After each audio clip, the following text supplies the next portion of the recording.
Welcome to Point of Order, our live special segment of the show, which we record live every Wednesday night at 7:45 p.m. Mountain Standard Time. We're a little bit late, but we wanted to make sure our guest host of the night, Miss Mattie McMillian, would be comfortable. We sat down, we had a chat before we started going live. Sarah Biggs, our regular co-host, is still under the weather a little bit, so she is home recovering, getting her voice back. She will be back next week. But Mattie, thank you so much for filling in for Sarah. It is an honor and a pleasure. And for those who are tuning in live right now, I should just let you know, Mattie will be back with us next Thursday. We'll talk about that a little bit later for an actual episode of the show. But right here, right now, Mattie, thank you so much for doing this. Thanks so much for having me, Chris. And thank you those watching on YouTube right now. That's great to join you. It's exciting to talk about politics. Well, I'm very happy to talk about politics as well. And as you see, Mattie can't because we're talking via Zoom, but through the power of technology, we're going to be talking about the three men off to my side right there, which is Jason Kenney in the UCP, the Conservative Party leadership race, and that is with Pierre Poilievre, and then conservatism, not only here in Canada, but around the world. And yes, we will probably talk about Boris Johnson for a little bit because he kind of had a very tough week earlier this week as well. But Mattie, I want to start with this. For those who don't know who you are, for those who are tuning in, who are about to listen to this, for those who are tuning in a little bit later, who are you and what brings you to the political realm of Alberta? Howdy, Chris. Thanks again for having me. I'm Mattie McMillian. My pronouns she, her, they, them. I'm a policy analyst in the world of Alberta. I've been in politics in and around the spheres that impact Calgary for about a decade, but coming into my own, especially after coming out. And I'm the principal of Cupola Policy and Strategy. You can find me on Twitter and on other social media at Rocky Mountain Mattie. Awesome. I think that's all my plug. That's your plug for now, but we will probably have a few more throughout the day for the next hour. I want to talk about the Conservative race. Let's start federally first. And membership cutoff ended earlier last week. I think actually end of literally Friday. And I have some numbers here. According to the Conservative Party of Canada, they have sold over 600,000, over 600,000 members have signed up to vote in the upcoming September 10th leadership race. This is far exceeding what Justin Trudeau sold in 2013 when he won the leadership race for the Liberal Party. Are you shocked at this number? Are people engaged? Are people happy? Because for just some clarification note, in 2020, when Aaron O'Toole won, there was only 269,000 memberships sold. So this is almost double what they sold in 2020. Are you surprised? In some ways, yes, and in some ways, no. I mean, it seems like a big jump to almost triple over that short period of time, but a lot of politics have touched these people in that period of time. A lot of it has divided, a lot of it has united and brought new people into folds who otherwise would have been off in ventures in PPC land or elsewhere. But it's really exciting to see the candidates sort of jockey and then the party hold back and highlight that it's paid memberships as opposed to sort of leaning to an open membership sort of system. But I don't know. It's interesting to watch and it's good to note, but it's also there's more Canadians every day. Yeah. Which I agree with you wholeheartedly on that. And the reason I say that is because you mentioned it briefly there. In 2013, the Liberals had a open membership. You basically signed up. Yeah. You were a member. You didn't have to pay. It was you signed up and you became a member. I'm not sure if that was actually during the leadership race or afterwards, but it was closely afterwards. So this is 600,000 paying members to vote. This is a big fundraising haul for them, which the Conservatives lost the fourth quarter for fundraising in the last election in 2021. So this puts them on good footing heading into a I shouldn't say new year, because September is not really a new year, because by September it's already halfway or almost all the way It's a new gone. calendar year for teachers. There you go. Exactly. For teachers, that's a good fundraising haul. But the big number that came out was from the Pierre Poilievre camp, and he is the perceived front runner in this race. There are people who might agree or disagree with that, but he is the perceived front runner. And his team, I should say, says that he sold over half of that 600,000 new memberships. Is he an unstoppable force, do you think? I hope not. Why not? Not just personally, but for the system. If you look at the wave of his base and you look at sort of the timeline of things, this isn't his first kick at the can per se. He had a spotlight and a chance last go, and he said, I'm not going to do it. I'm going to stay back. A lot has happened since then, including a wave of unchecked populism of extreme proportions. Jacuzzis on the front lawn of Parliament and minister, and that's changed. A lot of people rallied and riled up at that point. Yes. Does he have momentum? I don't know, because he has that large base starting. It appears to be concentrated of areas of lower point importance or lower point return in the system.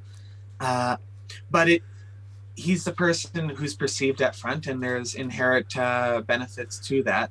He was the first person to sort of talk about numbers of all the party, of all the candidates, which is strange, because if you have a good hand, you sort of wait to see how others play them so that you can leverage it. So maybe it's theater, maybe it's truth, but I think it's a bit in between.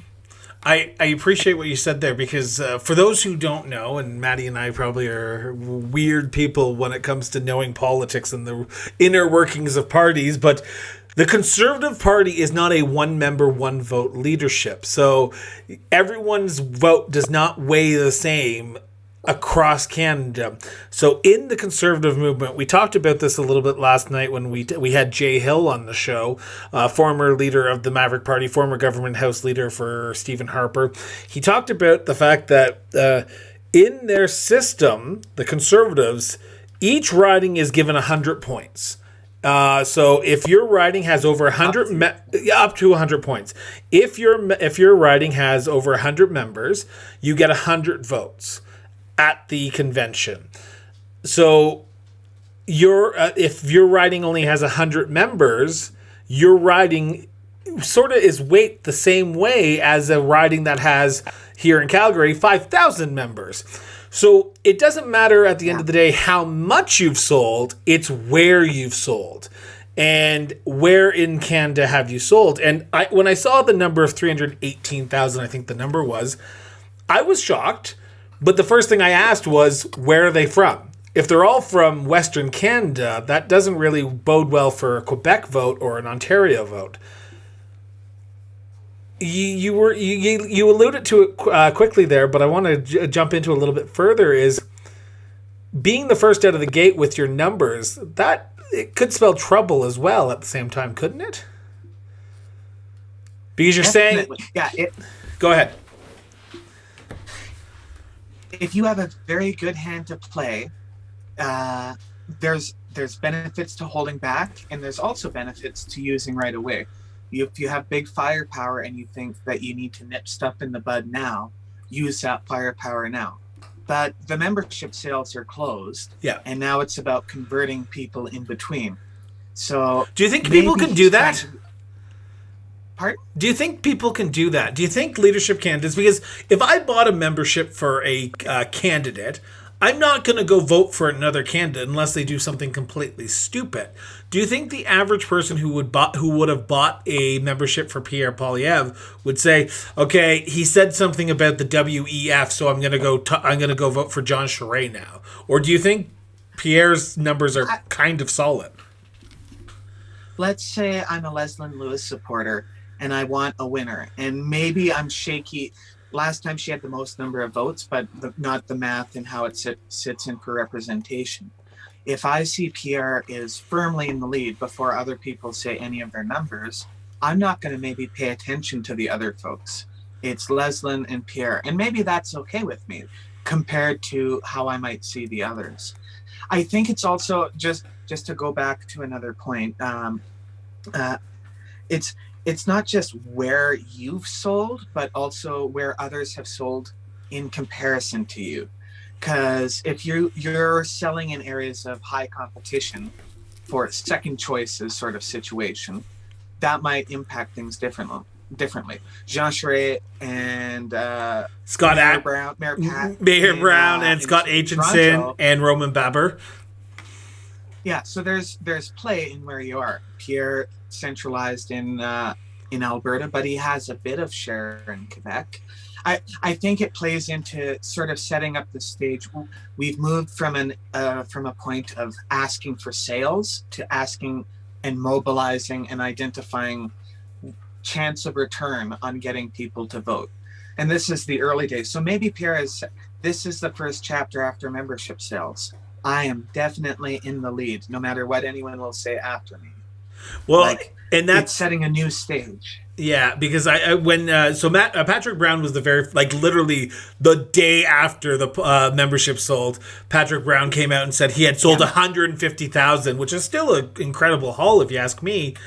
But then Jean Charest kind of shortly afterwards said, "We have the tens path." Of thousands or thousands? No, he said we have the path to win with points. So he didn't say anything.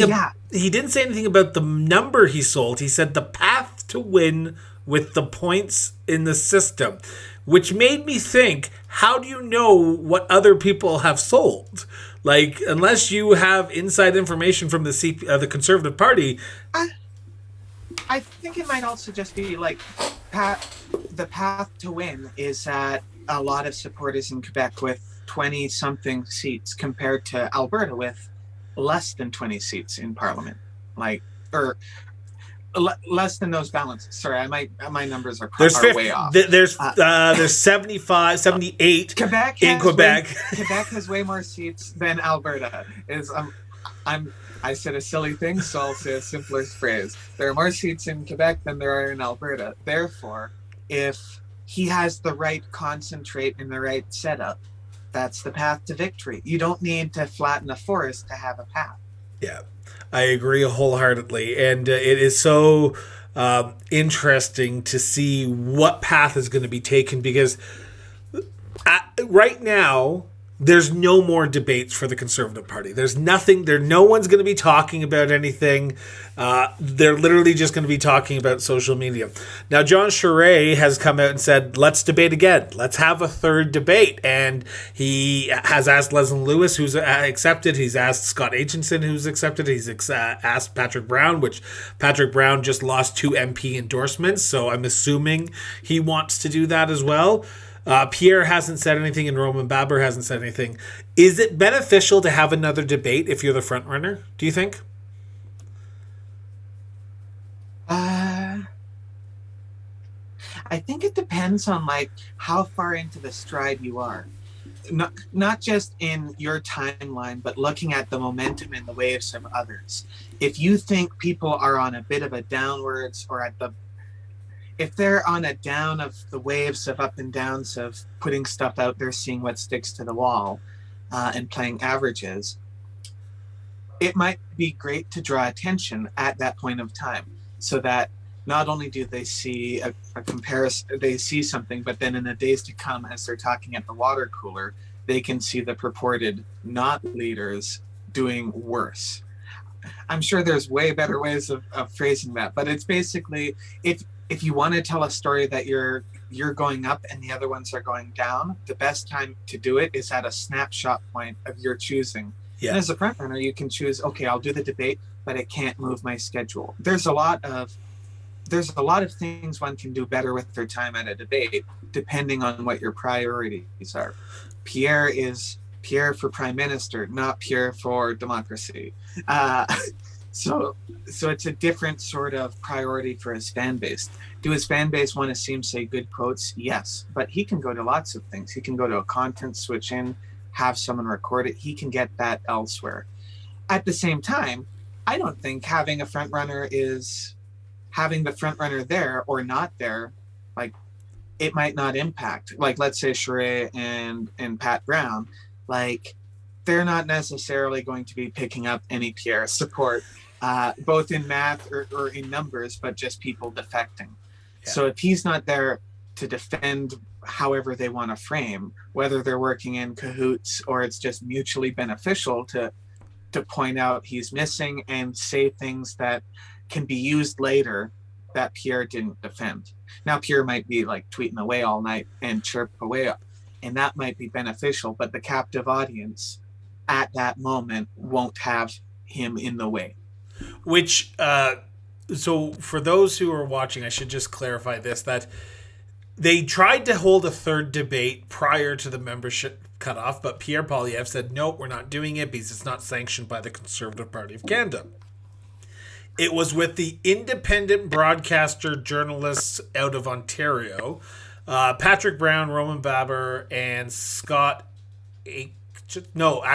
Charest, Scott, and Roman had all agreed. No one else had. So if it's mandated or if it's regulated by the party, all candidates have to be there. So they have the option of potentially having a leadership debate in August, the Conservative Party, and that was set in stone prior to this whole thing being when all the rules and regulations of the governing the Conservative leadership race, it was out there that they had the option to hold a leadership race debate in August and all the candidates would have to be required to be there.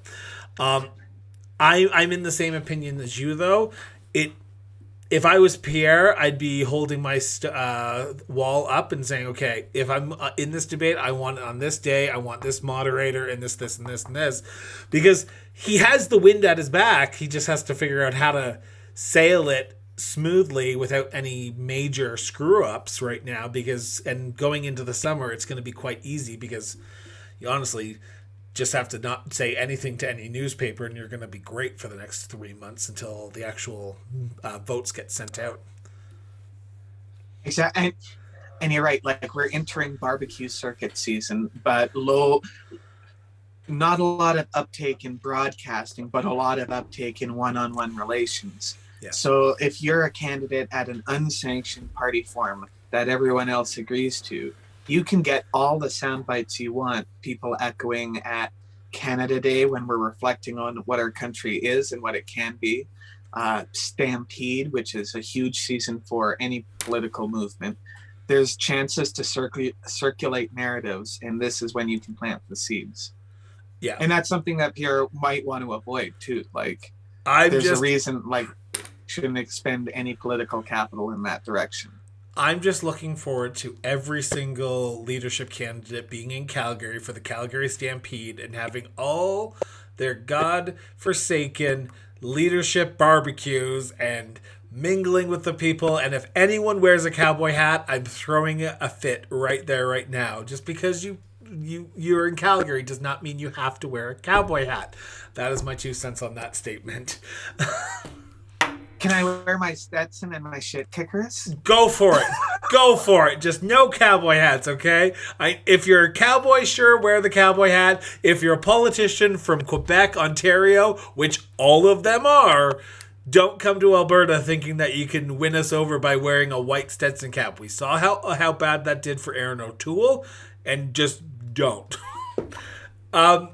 I want to turn to our next subject now because we talked about that for a good about 20 minutes, and I want to make sure we get everything in today.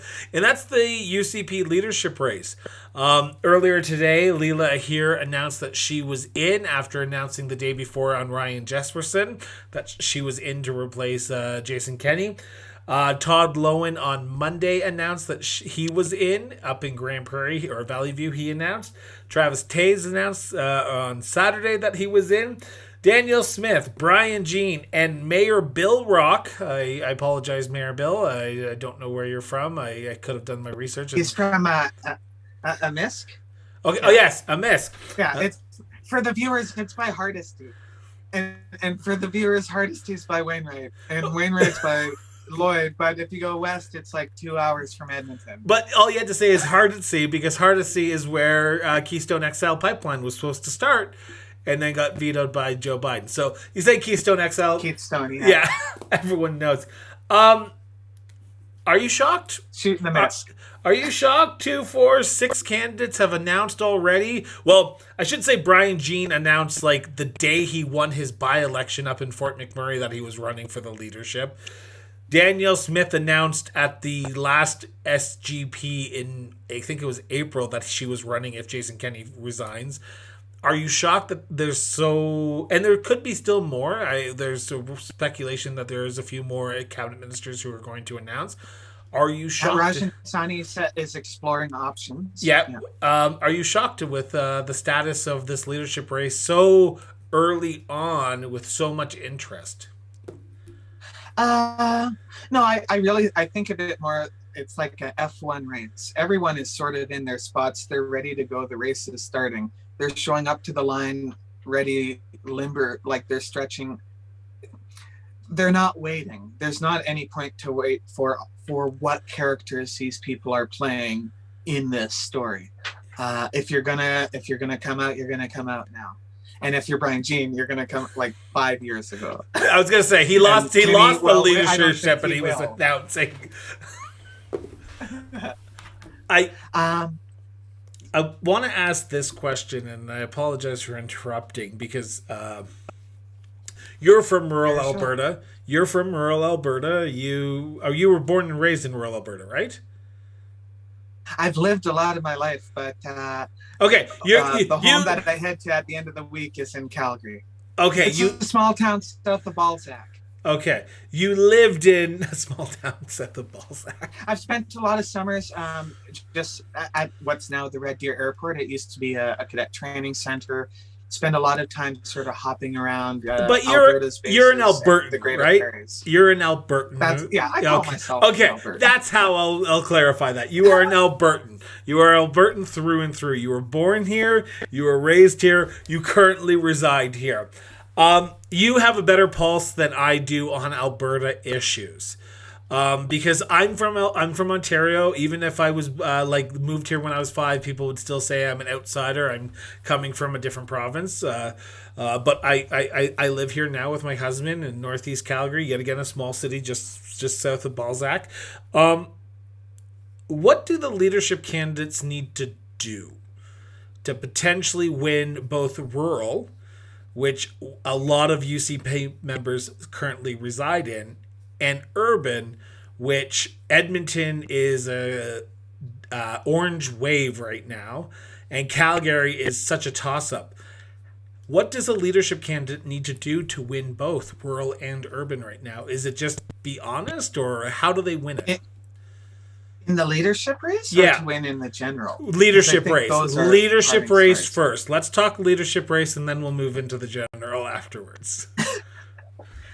I hinted at it before. I think we definitely have a cast of characters coming. Like we have Leela here, who's truth and daylight. We need to show and expose festering. She has a different story than we have like 2 rural people. Todd Lowen, who wants to give, it's not my campaign, it's your campaign. And then Bill Rock, who is the wild card, who wants to represent rural people. There are people vying for, I think your question is, what do they have to do to win rural and urban? Yeah. Some of these people, that is not the priority. Really? I want to win rural. I want to win the cities, and just not place poorly in rural. I don't want to be the person who's replaces Trudeau in this election of conservatism. Because was that Kenny's downfall? Was that Kenny's downfall? There was always speculation that Kenny was here for not a good time, not a long time, but for a good time. Be here, unite the party, beat the NDP, and then go back off to Ottawa and become prime minister. Is that all that the UCP leadership candidate has to sort of do to be a credible candidate? Is I'm here for Alberta, I'm not here for Ottawa, I'm here for you and only you? I think if it was a fairy tale, that would be like the nice narrative. but there's underroots of politics.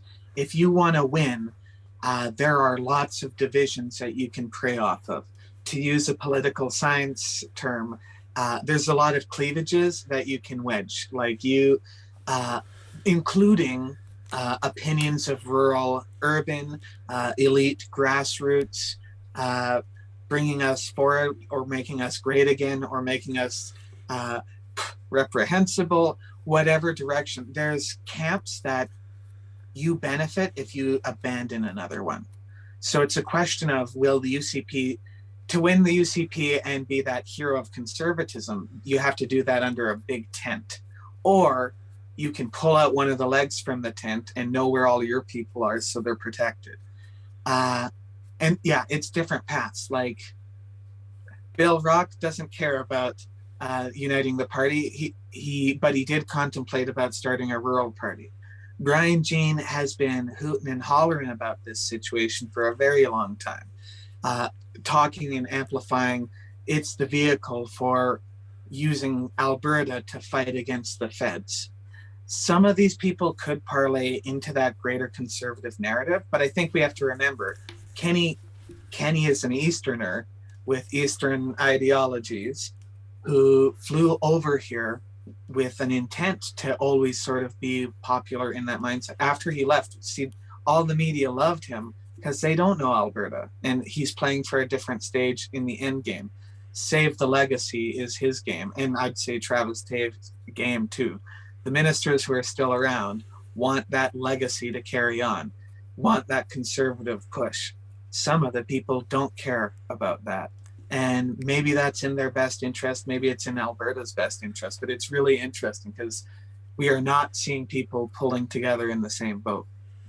I want to talk about Travis Taves here for a second because I was at his leadership announcement here in Calgary, and Did they throw shit on his shirt, or did he show up like that? I did not ask. That was not the first question out of my mouth because my very first question. Like, I have to wash up before I go to supper from Springbank to Springbrook, like Lord Tundren. My very first question to him was similar to what you were just talking about. He made a deliberate decision to drive all the way from Grand Prairie after he did a, quote, his words, soft launch of his leadership, to do a massive launch down in Calgary at the Royal House or Rotary House on Stampede Park grounds. And I had asked him the question, why Calgary? Because you think as a rural MLA from Grand Prairie, you would want to do it up there and show that you're a rural Albertan. But he gave this... Go ahead. So I want to hear this. Go ahead. He gave this answer about he's always considered himself like he likes Calgary, he enjoys it. It just seemed very odd to me that the one other place that the UCP are doing semi-well is where they've launched their leadership race. I've not seen one candidate announce their leadership race, a leadership campaign in Edmonton. You think as a potential leadership candidate, you'd want to try and win over all Albertans and not just the ones that you currently have to try and keep your majority mandate. He gave this convoluted answer of, I like Calgary, I consider myself home here when I'm in Calgary, and it just seemed very odd to me. And then it got into the questions behind, are you Jason Kenney's like 2.0? Do you find yourself just like the next Jason Kenney? And the question is, he said, I'm my own man, and I have different, like, my background and Jason Kenney's background was completely separate. But if you look at the list of candidates who have endorsed him for leadership, it's almost a third of his caucus, Jason Kenney's caucus. So is Travis Tao just basically putting blinders on and hoping people don't think that he's Jason Kenney? But he was literally his right-hand man in the caucus because he was this finance minister, and finance is quite a big profile. Yeah. I think he's walking a very interesting area, and I think maybe that is why he had shit on his shirt, to highlight I come from rural. But it doesn't really seem like he's campaigning rural or that's where he'd be successful. He's the guy who made the cuts that led to police departments being underfunded. He's the guy who cut the health care and means you have to drive further or you have to not go to the hospital over winter because the roads are too scary for you. I know lots of people like that from Cold Lake and Bonnyville all the way down through Hardisty and Hannah. And Coaldale, which is kind of getting completely screwed over right now because the provincial government just put out a news release earlier this week saying exactly we have no funding for police in Coaldale. It's amazing that the same people who cut the funding for Coaldale are asking for support to call on the feds to come in and support. It's very apparent that Minister Taves, he's not. He got that out of the way. But Taves, he's still the ECA, honorable Taves. He's still the honorable Taves. ECA. He's riding the wake of the Kenny machine to keep the Kenny machine alive. If there's good or bad in whatever legacy there is to have from being affiliated to Kenny, he's either writing it or suffering from someone else not writing it. Because as the finance minister, he's the one who had the pen strokes that put us where we are today. Is he the perceived front runner? Is he the perceived front runner, or is Brian Jean the perceived front runner? Because it depends if you believe in mainstream media. As an independent show, we totally agree that you should support independent news outlets.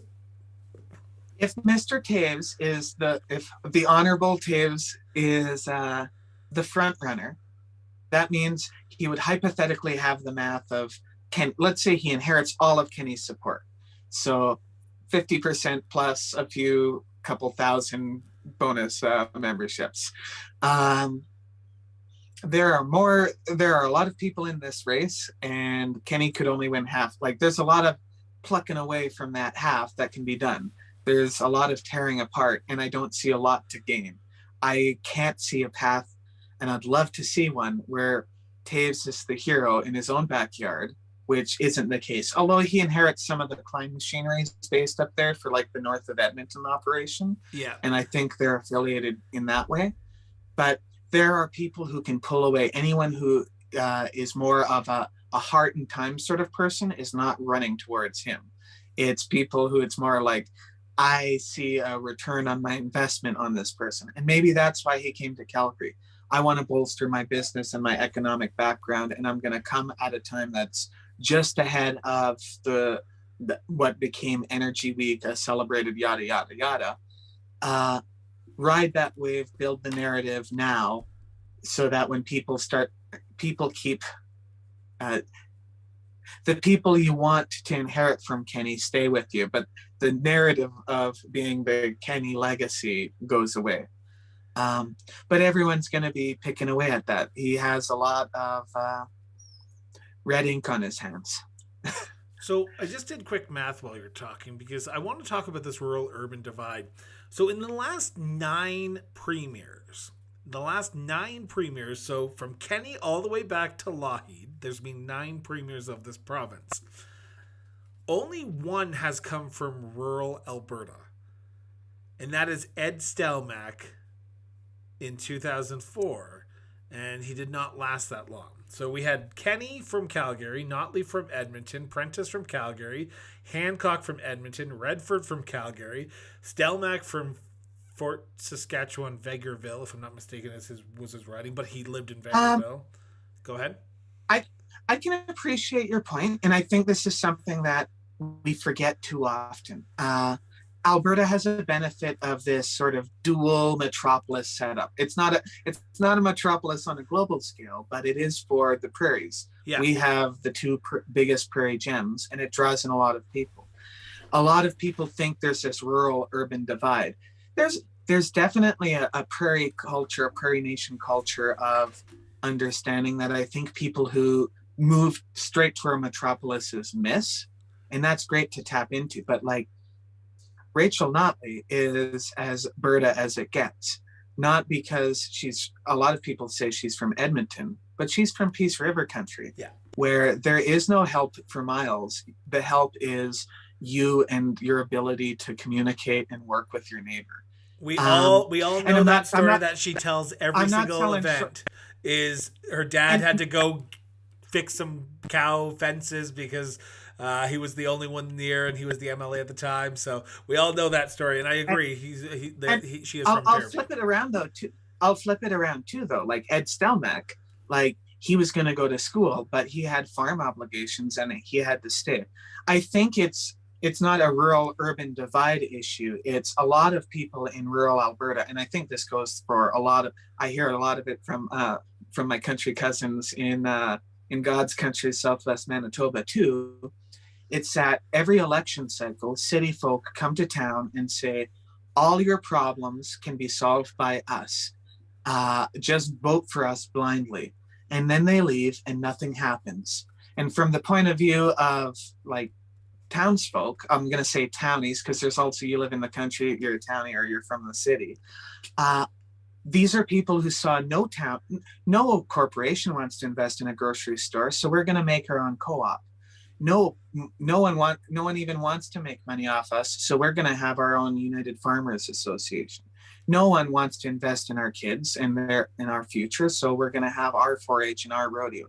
It's community driven, and I think that's when you have this sort of corporate level who says, here are the numbers, here are the return on investments, here's what Bay Street and New York is going to say. That isn't priorities to these people. It's, can I continue to live here, and can people thrive here, and can I get about my day, as opposed to, I don't want to hear you yapping at me. So I think that's where Taves is, like, he's not rural in that point of view, because definitely from the folks that I talk to, he doesn't represent the interest of trust a community, knows how the community operates, and support what they need. That ain't Taves. Taves is sign a check of the consultant group that says you should hire this person because these metrics say so, and it works with this grid. Works really good for business. Will it parlay over to a group that he desperately needs? As you said, there could be room in Edmonton, but no one's going there first. Yeah. There's not I couldn't imagine a lot of crowds of excitement to launch a campaign there, let alone ones who'd want to do it so close to Rome. Best talk about Rome further away. Well, you're telling me no one's going to announce their leadership campaign from Sky Palace? I heard that you can rent it out now from the UCP after Notley announced that you could, if they're elected, they'll make it a public building that people can rent out, which it's currently allowed. So you don't see that ever happening? No problem. I would love to see the Sky Palace be a palace for the people, because there is a lot of benefit in having your nonprofit being able to operate when they're being recognized or being sought advice by the legislature and the government. It's a great home base, but that's just me. We could do a whole hour on just the Sky Palace itself. I want to leave on this note, and this is the question that I've been asking myself as this started ramping up. Can the next UCP leader credibly govern this party if they only get 50 plus 1% of the vote? Because Jason Kenney just told everyone it wasn't the mandate he was looking for. It's not because he got 51.4%. If the next leader gets 51% of the vote in this leadership race, can they technically they can govern, but would it be a credible leadership if they got less than 60%, where Jason Kenney said 51% isn't the number he possibly wanted to continue on as leader? I think the best leaders that we've seen and the most effective in producing their goals and aims are the ones who they accept the mandate they're given to do something. There's a lot of politicians who want to be something, but if you do something with the mandate you're given, you get places because you recognize the reality you're in. Kenney was looking for, it's not the mandate I was looking for, so I'm going to leave it. Whereas saying 50% of people believe in me first and 50% don't, and I need to lead accordingly to my party and have a system that they will let me lead accordingly for the province. And like it's 6-month leadership, then 6-month election. They can build a narrative, but the issue is the narrative that wins you this leadership race might not be the same narrative that lets you carry a mandate of 50%. If it's not the mandate you're looking for, you can't use it. If it's a mandate that you can accept, then you are accepted to lead. The last question on this before we move into our last segment of the show is the name we haven't mentioned yet. Is there we talked about Voldemort? Well, J.K. Rowling. I don't mention her. Depending on if you talk to Twitter, you might think that this one is Voldemort, but my husband and her are friends, and she has been rumored that she is going to put her name forward for the leadership. She's a current federal MP for Calgary Nose Hill, Michelle Rempel Gardner. Do you think it's beneficial for her to throw her hat in the ring and potentially try to lead this, being the as Prentice did in 2013 or 2014, sorry, as Mr. Kenny did in 2017, come from Ottawa and try to save the day? Does Michelle Rempel Gardner have a chance, do you think? I don't see why she'd do it. One, I don't think she could come in as a savior to a lot of folks. She's the type of person that focuses on local fundraising. So like, let's say if Pierre Poilievre came to Calgary to fundraise, there would be issues there. And I think there are linkages that mean she's coming in maybe not to the most friendly of situations, or at least there are camps that wouldn't be friendly. She's got a pretty good condo. All her bills are settled. She's got a good tempo. She could move in to a burning house. Because let's say that she does enter and she inherits a party that has machinery that doesn't like her, that's spoken against her in the past, that she has spoken against in the past, that she now has to use to win a mandate or get cleaved away. Like conservative leaders, they expire quicker than a lot of things. If she did enter as a savior, though, it could change the narrative. Like maybe she can pick up and do what Kenny couldn't and save Alberta from crazy people like Albertans, and then go back to federal politics once that fire is out. But I don't know if you'd leave a pretty safe gig for that sort of danger. Well, the only reason I think she's been mentioned a lot lately is because she hasn't been in the news in a while. She hasn't, but she endorsed Patrick Brown over Pierre Poilievre. She got kicked out of the shadow cabinet under Candice Bergen. She is like not doing much on the scheme of national politics. She's written a few things for Western Standard. She's done a few things for other organizations.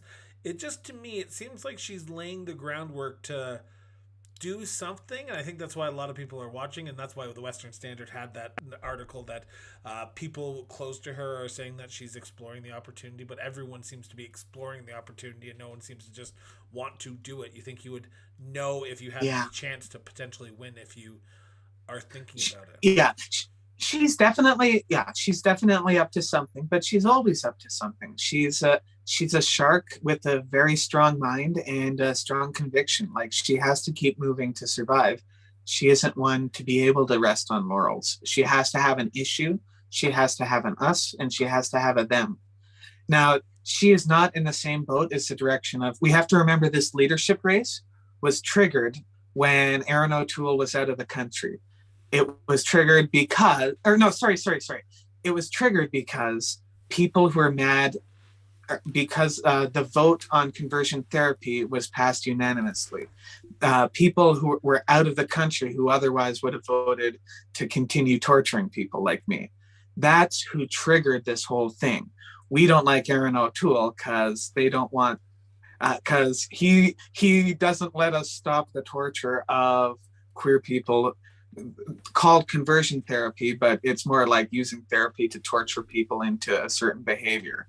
Um, that is not Michelle Rimple's people. And unlike a lot of other Calgary MPs, I don't think she sits too comfortably, and she speaks up and she walks away from people who would treat fellow Canadians like that.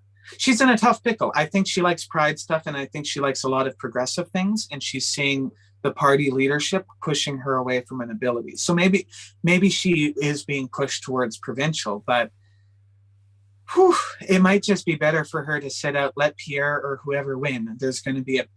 I think there's going to be a divergence of conservatism in Canada between sort of the conservatism of the greater English-speaking world and the populism, utility, Stamper is in charge conservatism of the Kenny machinery. A brethren of folks from Plymouths to Cadillacs and whatnot doing business for themselves. You mentioned the conservative movement and the fractures that we could potentially see here in the next few weeks, months, I think years. we are seeing it. Oh, I think we are. I think this is the most nastiest federal leadership I've ever seen in the history of this great country. Yet I know we do have our issues, but I think it's a great country still. Yeah, even though we do have our issues, but everything has its issues. It's the only country where you can accept issues and work to fix them. Exactly. Or go back to getting polio. Yeah. I think this leadership race in the UCP is going to be echoing somewhat of what we're seeing federally, because I think there is a Wild Rose PC fight that was not settled under Jason Kenney, because everyone just liked Jason Kenney, and when he became leader, it was like, okay, Jason Kenney is the strong one. He's Stephen Harper's heir apparent, so we'll put him in the leadership and we'll go forward. This could potentially destroy the party as well, and we could potentially see Paul Hinman of the Wild Rose Independence Party, a conservative party, grow back up. And out of the 3 leadership candidates that I've listened to so far, they're all talking about unity, but that's before the fight begins, right? Because now you have to actually get out there and say, why are you better than the people who are you running against? And that's when things get nasty. Yeah. And let's see if the WEF becomes a big thing in Alberta politics here. What cabinet minister went into the WEF?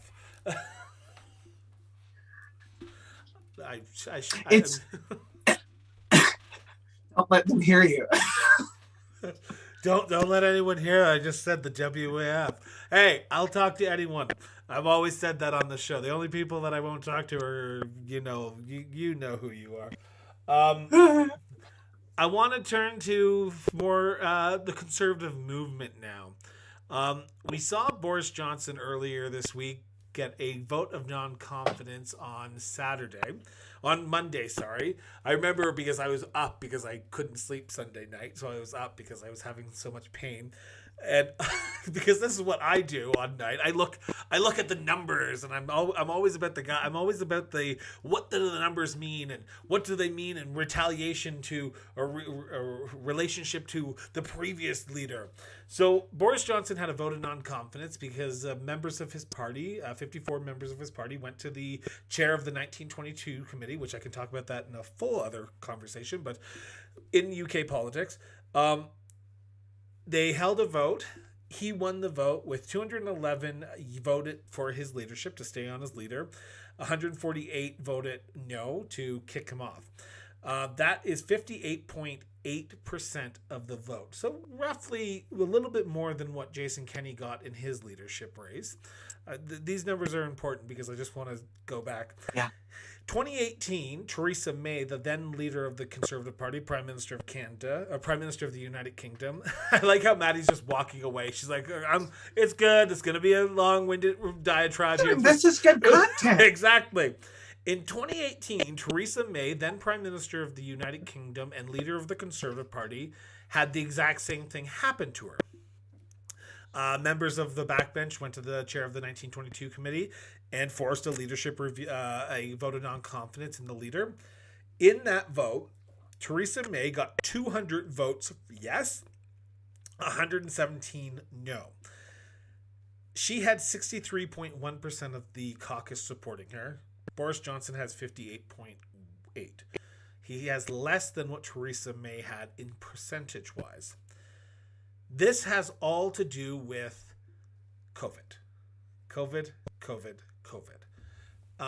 Similar to Jason Kenney, Boris Johnson had Partygate, which he had events at Downing Street during COVID when he was telling people to stay at home.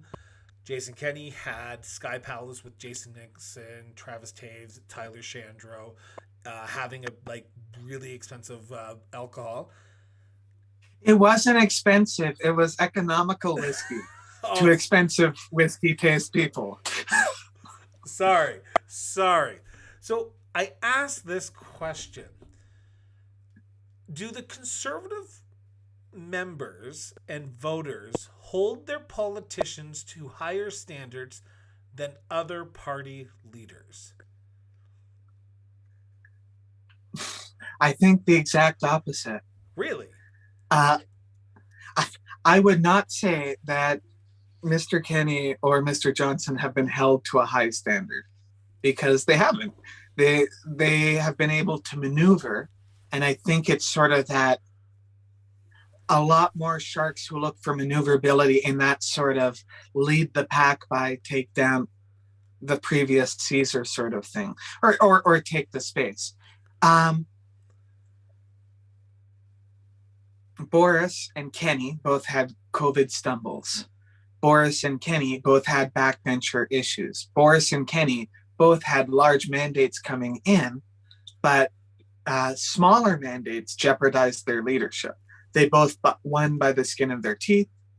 Kenney was unable to continue going, but Boris is. He still has some wind in his sails, and as long as he's moving, he's able to go. I think a great contrast is, as a conservative, they recently took out a windfall tax.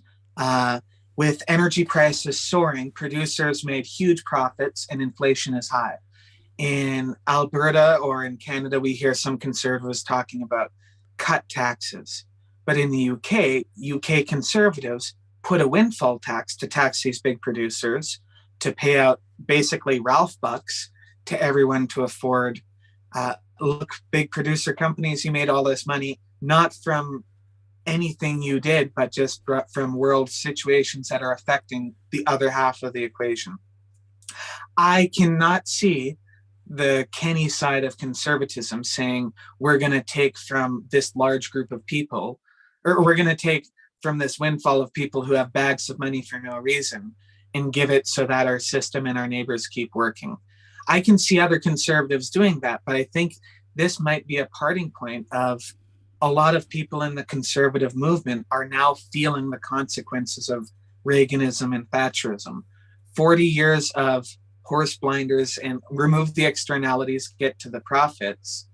This is F around and find out. We're at the find out point, and a lot of these people are facing issues that are so foreign to them. They feel that their civil liberties are being taken away.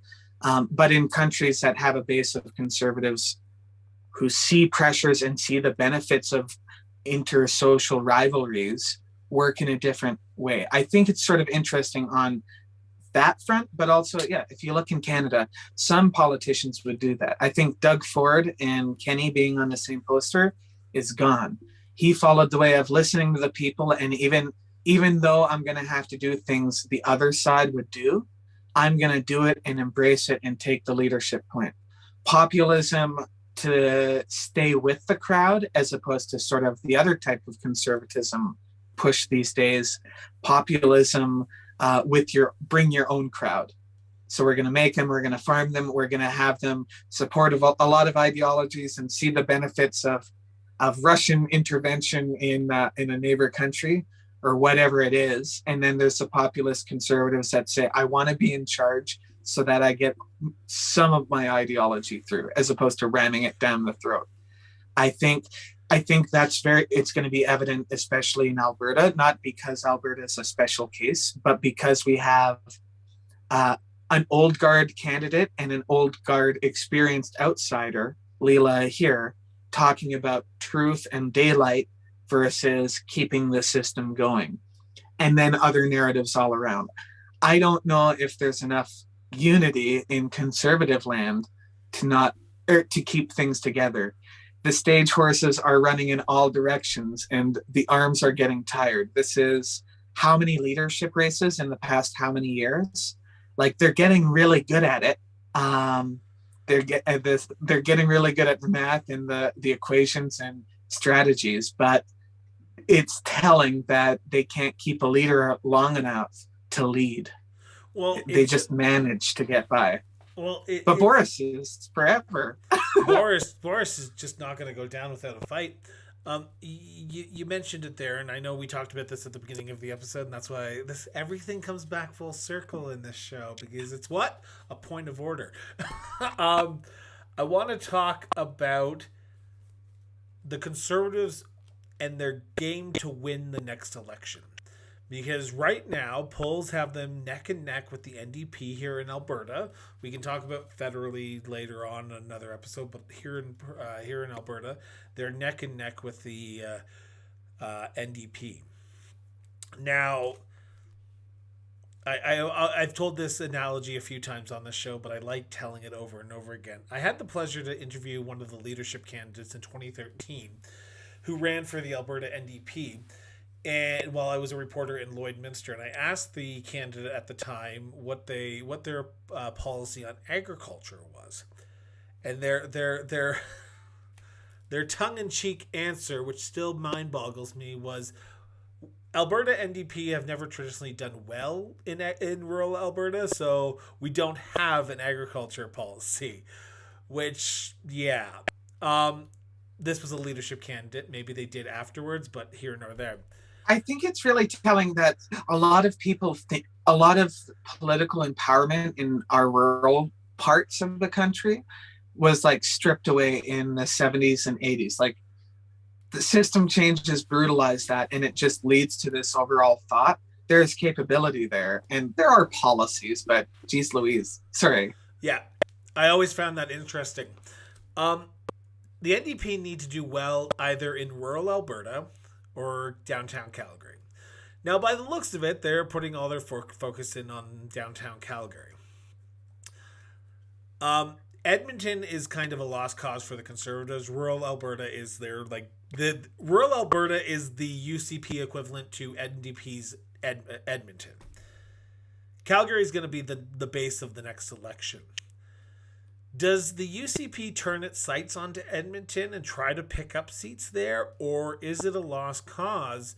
And how does the UCP navigate a general election when they are no longer the united Conservative Party and more of the divided Conservative Party?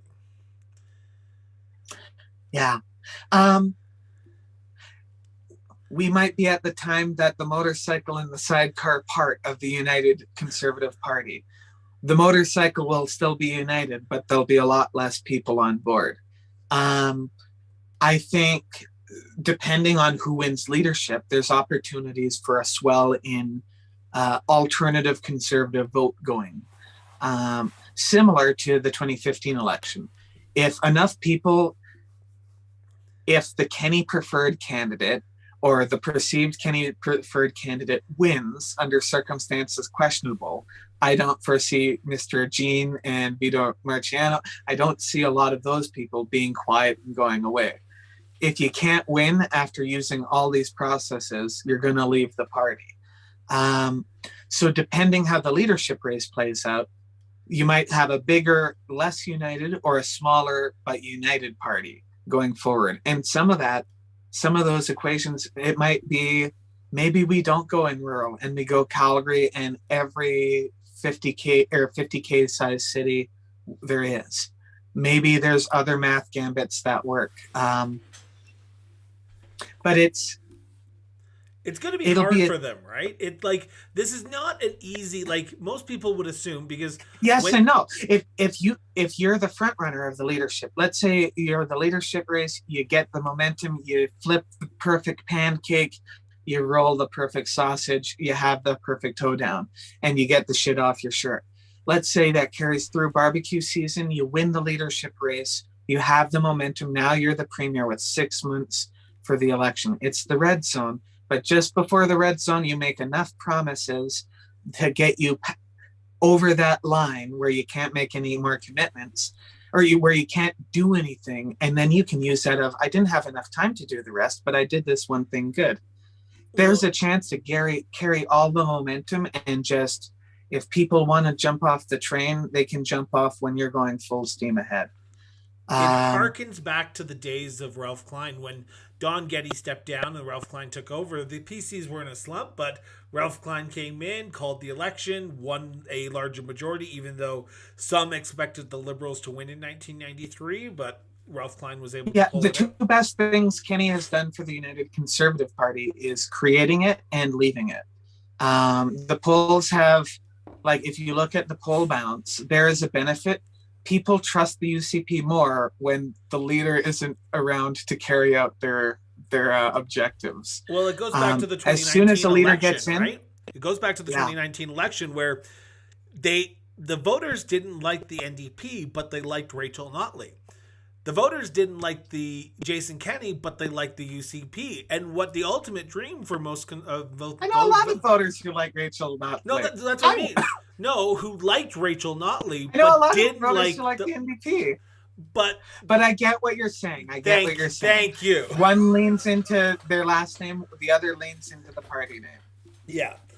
I'm gonna leave on this question for you, Mattie.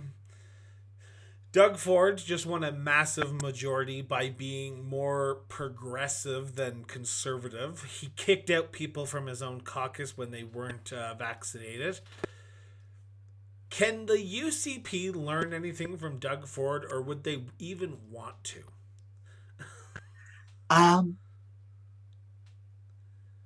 think the parts who want to make the legacy of the first chapter anything other than it was rough and poorly managed, they're going to have a different narrative.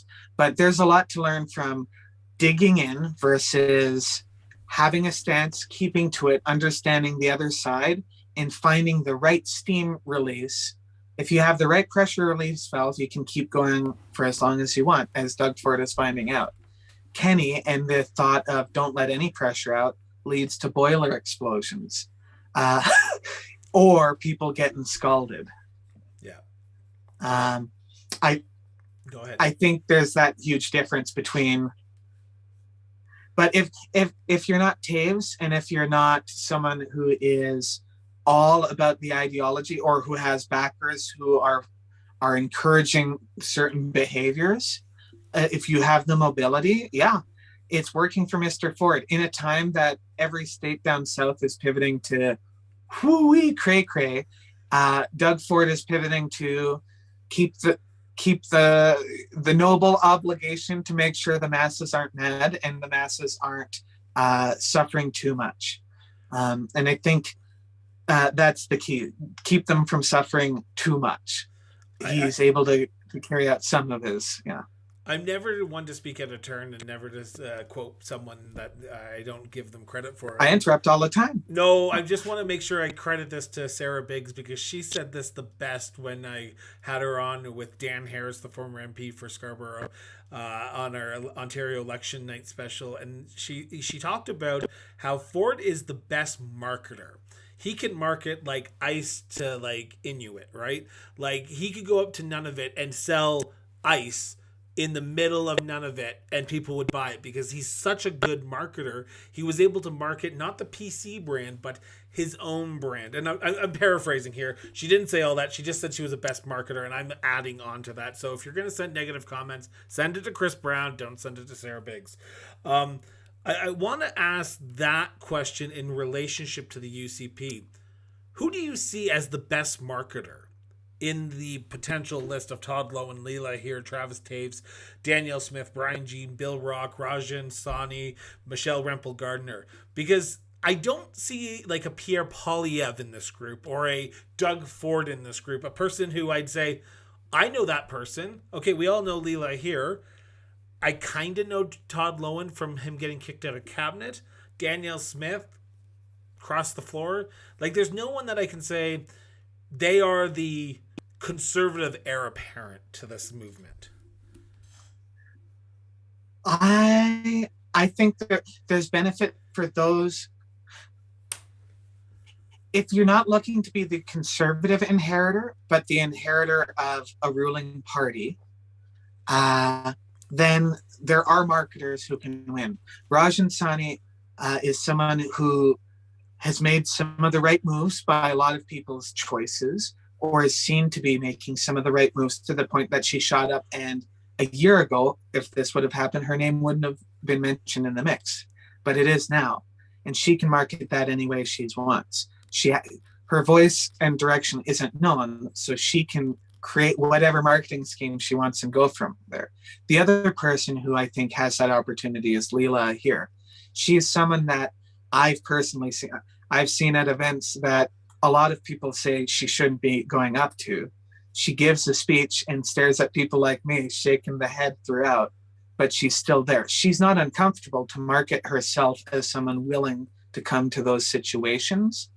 That doesn't win you a conservative crown, but that could win you the premier. And if you become the premier, then you get to define what conservatism is in Alberta. And probably if you have the momentum, you can define what it means to be a conservative premier in the prairies and in Canada. Doug Ford is in Doug Ford land, and you're right, he is a good marketer, but he's marketing his survival above other things. I wouldn't use the Nunavut line, but he is good at branding and selling his authentic self. And his authentic self is someone who stumbles, but he highlights the fact that he stumbles and he carries on about his business. Or he's like the person who like stumbles and it's like, oh no, I'm cool, I meant to do that. But he finds a way that the crowd keeps going, as opposed to saying like, really, bro, you just got hit by a bus, or whatever the case may be. Insert cultural reference here. Mattie, we are past the hour mark. I want to thank you so much for doing this. We have dived into a lot tonight, and we've just scratched the surface. We will have you back on, but before we go, we will have you back on next Thursday. Mattie and I are going to be sitting down and talking about a very important issue that is affecting many Canadians from coast to coast to coast right here, right now. And that is the X marker. And now you might be going, what do you mean by that, Chris? What is the X marker? I'm going to let Mattie give the 1.5 minutes Cole Notes version of what the X marker is. So that way you turn in for our hour and 5-minute conversation next Thursday on the Cross Border Interviews. So Mattie, what is the X marker? Perfect. Thanks for that. It sounds like a TV show, but it's basically this. I'll tell it through my story. There's some who have stories like mine, some who don't. But if you look into your wallet, you have an ID that'll have an M or an F for sex. And that's the sex that when the doctor pulled out, that's what they wrote down.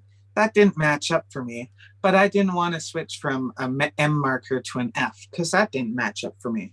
3 years ago, the federal government said, we're going to have a 3-marker system, X, M, F. People like me walk through the gates, get their IDs changed. And although all systems have changed and we recognize gender rights in this country, WestJet and Air Canada haven't been able to fix their system in 3 years. And WestJet has been playing a poor ally on the road. So there's a lot to talk about and to hear. There's been a lot of development since. I had an 11 p.m. phone call the other night with WestJet exec. He sent an email at 10:15 or whatever, so he must have had a long meeting, and I felt it must have been great to return that call if it was so urgent, and I'm glad he took it. Lots to develop, but a great show. Hopefully that's a minute and 30 in your world, because I don't think it was on mine. It was perfect, Mattie. So with that has been Point of Order on the Cross Border Interviews with Chris Brown. We will be back live next Wednesday at 7:45 Mountain Standard Time with Sarah. Maybe we'll be bringing Mattie back. We'll recoup to see how Mattie did today, and then we'll go back from there. But we will have Mattie back on the show for sure for Point of Order. So with that, I want to thank everyone for tuning in. For anyone who's listening to this live, thank you so much for tuning in. And for anyone who's listening to this when it airs on Friday for the audio version, thanks for listening to the entire show. And keep talking, everyone, because our democracy is better when we all have conversations. And get out from behind social media. I know it's easy to pound in 140 characters or 280, however many you want, but it doesn't do anything. And at the end of the day, the majority of people in this world are not on social media, so you're yelling into a vacuum. So with that, have yourself an excellent day. Remember, guys, keep talking.